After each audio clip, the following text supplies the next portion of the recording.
I just put my glasses on because in case I lose my job, maybe I can get it to John, help me talk. Anyway, could you hear that a little bit? Yeah. Yes. I know it's tough. And I'm going to answer a bunch of questions, and I heard yours about California. Yeah, I got that. And then can you go back a screen? Are you able to do that presentation for the social investing? Are you a movie director? I just didn't mind that. So in any case, what you saw there, we actually have 300 homes there in Kansas City now. It said 20 or 30, I think.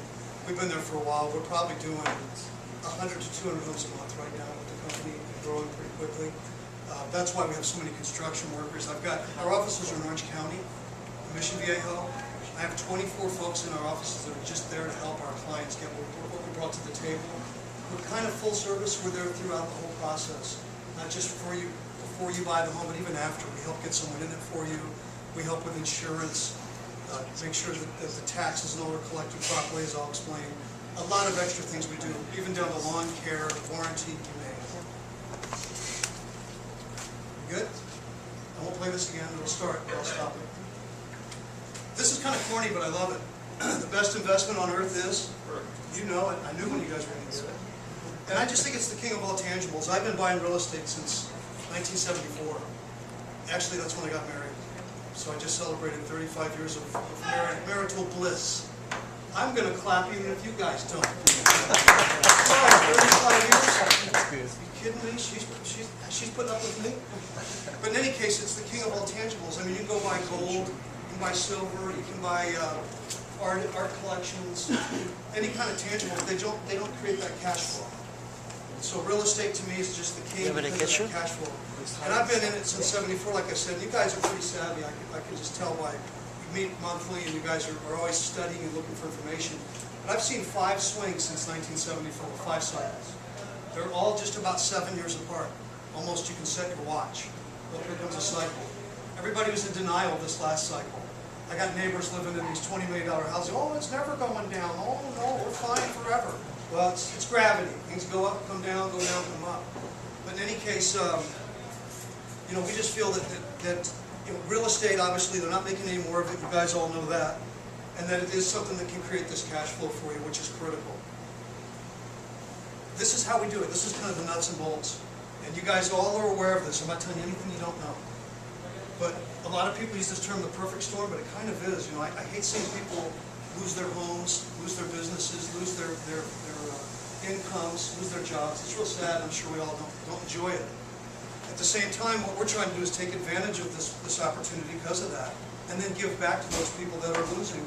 So we're kind of solving 2 of those problems at the same time. But we're able to go to banks and buy these packages anywhere from as little as 35, and we just closed on one that was 360. So it really varies on the size package we buy. But we're buying them from the bank for 10 to 40 cents on the dollar, so we're getting a fantastic deal. You guys all probably know that as long as the bank has a home on their books, they have to keep 7 times that value on reserve. Have you all heard that before? So they're loving. They want to sell these properties off and get them off their books so they can get back to the business of lending, which is what they're supposed to be doing. I'm sure we all saw that money that was sent down by our last president, that $750 billion. They're hanging on to that money so they look solvent for their investors, so they don't scare anybody off. The reality is they should be lending that money. So that's one of the holdups. And if we can take properties off their hands, free up money for them to get back into the lending business, that's one step, one small step. Secondly, we go out with our 110, we now have 110 construction workers. I just hired a guy, you ever hear of Lennar? Like one of the biggest builders in the country. They're going through some hard times right now. So we've hired 3 people from their company recently. But the one I made head of my construction, Kevin Elliott, he's phenomenal. He's running 11 crew heads, project managers, and 110 construction workers. We're finishing and rehabbing 20 to 45 homes a week. So we're doing a really good job. Nice looking stuff. Not outrageous, not the Taj Mahal, but nice looking stuff. So we put anywhere from 8 to 15,000 in each house. And then we offer it to our clientele for $26,900, including the rehab, free and clear, no bank loan, you own the home. It's kind of nice not having that mortgage hanging over your head. A lot of clients like that. And this low point of this $26,900, which I feel like we're kind of creating a bottom for the market. You know, all the homes we offer have third-party comps, not Zillow, because I think Zillow is a little high generally, but third-party recent sales that are at 45,000 or higher. That's one of the parameters that we look at. That has to happen. So imagine you're buying a home for $26,900 that's got a value of $45,000 or more, and the rents in the areas are just $600 to $750. Just based on $500 a month income, you're looking at 20%. So these higher numbers are going to create higher percentage returns. And I think even in a good, I've been in investments for my whole life. I think even in a great marketplace, those kind of returns are really good. You know, I talked to a client the other day. She came in after she visited her bank, and her bank said they were going to pay her 0.75% on the CD. And so I'd rather keep my money in a mattress. I mentioned that at a seminar later, and a gentleman stood up and goes, well, they offer me 0.25%. But they can use this for a lot harder. It's almost amazing. Well, yeah, then they turn around and give them a credit card for 30%, right? Did you see that recently, that mattress that that someone had thrown out that had $1 million in it? They were trying to find it all around LA. People were walking around the dump and everything just looking for this mattress. So maybe later we'll all hop in the car and we'll go look. But in any case, this is why, because of the fact we're to buy them at inexpensively, fix them up, rent them even for that level. What could you rent here for $600 a month? One bedroom, a mailbox, a wall, yeah, not even 4 walls. So it's really much. It's hard for us in California to even grasp it, but we'll do the best we can.